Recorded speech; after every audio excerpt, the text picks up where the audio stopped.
شكرني أعوذ بالله من الشيطان الرجيم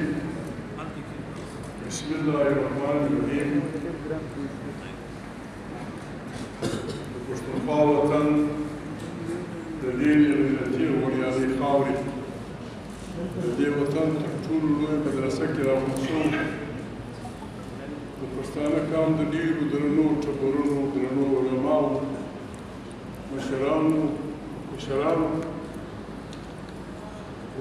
وقت تکررو نه دی لیکن خبره دا ده یو وار بیا عزیزانو یو وار بیا زموږ دې سیمه ته د مستو سوداګانو ارادي دا وطن د نن سبا د تحقیقاتو مطابق پښتونخوا وطن بلوڅي علاقه افغانستان دا سیمه د الله پاک د ډېرو لویو نعمتونو ډکه ده او د جهان زورور خدای دی خو ځینې خلک ځان زورور بولي د زورورو یو وار بیا دا خیال دی چې پر دې سیمه باندې یو ډېر لوی غوبل د جنګ په شکل جوړ کړي عزیزان حقانیه مدرسه او د دې استادان ټول پښتونخوا وطن د دې خبر دی چې یو وار زموږ وطن 40 کاله د ډېر لوی غوبل تېر شوی د بل دارنګه غوبل توان زموږ وطن نه لري موږ صرف یو کار کولی شو چې موږ په خپل وطن کې جنګ ګډوونکی نه کړو دا به د پاکستان حکمرانان خو نه دي بختور خلک یې سړی څه ووایي تو په مسجد کې ولاړ یې ته په خولې به څه وایي د زر او زور په زور راغلي حکمرانان په رشوت په بدکارۍ راغلي حکمرانان ځان نماینده بولي د دوی هم په افغانستان کې زموږ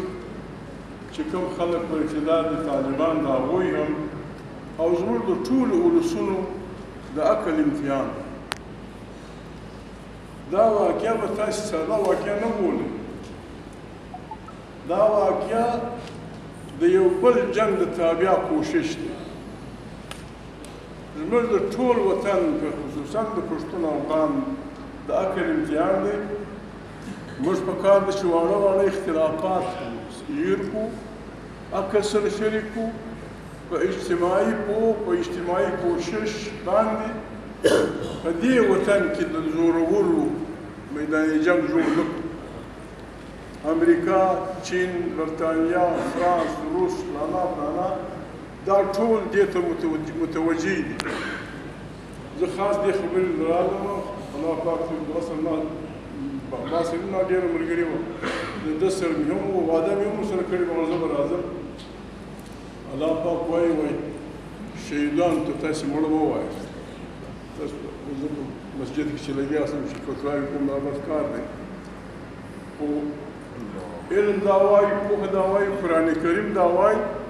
چې د شرک بعد تر ټولو لوی ګناه د انسان مرګ او د انسان مرګ قرآن کریم وایي چې که چا یو انسان بې له دې پوره چې پر ده باندې د مرګ پور پاته و یا خدای مکړه ده په وطن کې فساد پیدا وه که چا یو انسان مړ کړي داسې دی لکه روغ انسانیت چې مړ او که انسان یاد کړ دی مسلمان هم نه یاد کړ او که چا یو انسان د مرګ خلاص کړي داسې دی لکه روغ انسانیت چې خلاص نو عزیزانو الله پاک دي شهیدانو ته خپل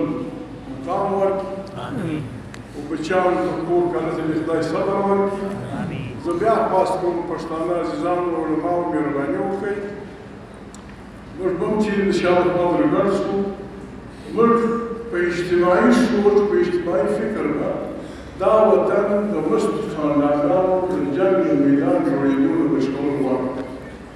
په دې کې عالم فاضل سیاسي پارټیان هغه موضوع چې د خپل وطن سره مینه لري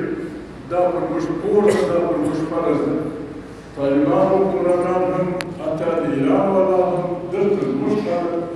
دا اوس ته روانه ده